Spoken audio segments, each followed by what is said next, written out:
పాపంలో పడకూడదంటే మనలో ఉండవలసినవి మొట్టమొదటిగా ప్రార్థన జీవితం కలిగి ఉండాలి.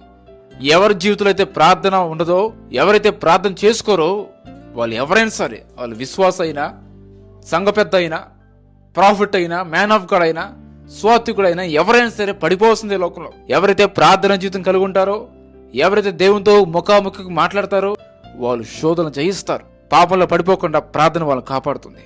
రెండోది వాక్యం లేకపోవడం వల్ల కూడా పాపంలో పడిపోయే అవకాశం ఉంటుంది. అందుకే వాక్యం సెలవిస్తుంది. కీర్తన 119:11 వచ్చిన, నేను పాపం చేయకున్నట్టు నా హృదయంలో నీ వాక్యం ఉంచుకుని ఉన్నాను.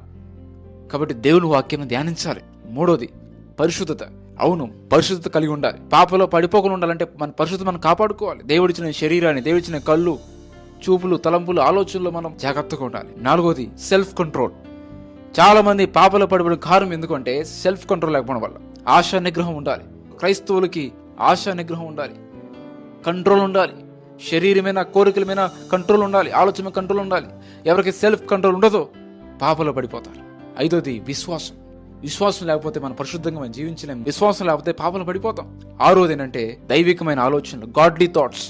ఒంటరిగా ఉన్నప్పుడు కానీ, ఎలోన్గా ఉన్నప్పుడు కానీ దేవుడి పాటలు వినటం కానీ, ప్రార్థన చేసుకుని కానీ, నలుగురుతున్నప్పుడు దేవుడి మాటలు మాట్లాడటం కానీ, వ్యర్థమైన ఆలోచనలు ఉన్నప్పుడు పాపంలో పడిపోయే అవకాశం. ఎందుకంటే ప్రతి ఆలోచన క్రియలోకి వెళ్తుంది. మన ఆలోచన ఎలా ఉన్నాయని చెప్పి మనం పరీక్షించుకో.